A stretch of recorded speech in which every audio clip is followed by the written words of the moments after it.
ఈరోజు మాగంటి గోపీనాథ్ గారు ఈ శాసనసభలో లేకపోవడం అనేది నిజంగా దురదృష్టం. మొట్టమొదటిసారిగా ఎన్నికైన నేను ఆయనను కొద్ది రోజులుగానే చూస్తున్నటువంటి వ్యక్తిగా, ఆయన ఎన్టీ రామారావు గారికి అభిమానిగా ఉన్నప్పుడు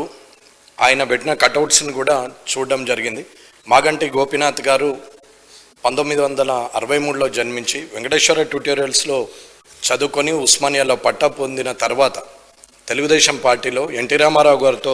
పనిచేయడానికి ముందుకొస్తూ విద్యార్థిగా అక్కడే తెలుగు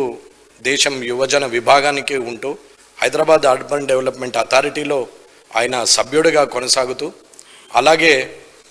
2014 వరకు రాజకీయాల్లో సుదీర్ఘంగా ఉంటూ 14లో మొట్టమొదటిసారిగా ఈ శాసనసభకు ఎన్నికై 2018లో తిరిగి మరొకసారి 2023లో మూడవసారి హ్యాట్రిక్ చేస్తూ ఈ శాసనసభలోనే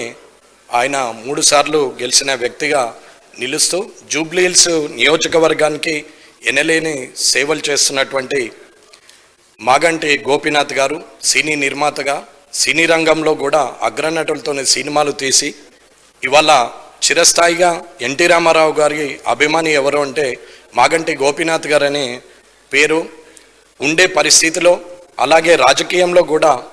ఆయన చిరస్థాయిగా ప్రజల గుండెల్లో నిల్చుండిపోయి ఆనాడు ఎన్టీ రామారావు గారితో రాజకీయ అరంగేట్రం చేసి ఇప్పుడున్న కేసీఆర్ గారితో 10 ఏళ్ళు ఈ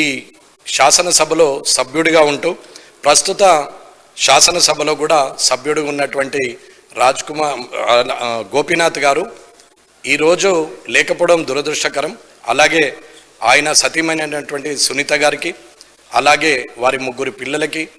ఈ భారతీయ జనతా పార్టీ తరపున, నా తరపున ప్రగాఢ సంతాపం తెలియజేస్తూ రానున్న కాలంలో వారి కుటుంబానికి అందరి అండదండలు ఉంటూ సౌమ్యునైనటువంటి వ్యక్తి, ఆ వ్యక్తికి చిరస్థాయిగా నిలిచిపోయే పరిస్థితిలో ఉంచాలని కోరుకుంటూ వారి ఆత్మకు శాంతి కలగాలని ఆ దేవుణ్ణి ప్రార్థిస్తూ ముగిస్తున్నాం.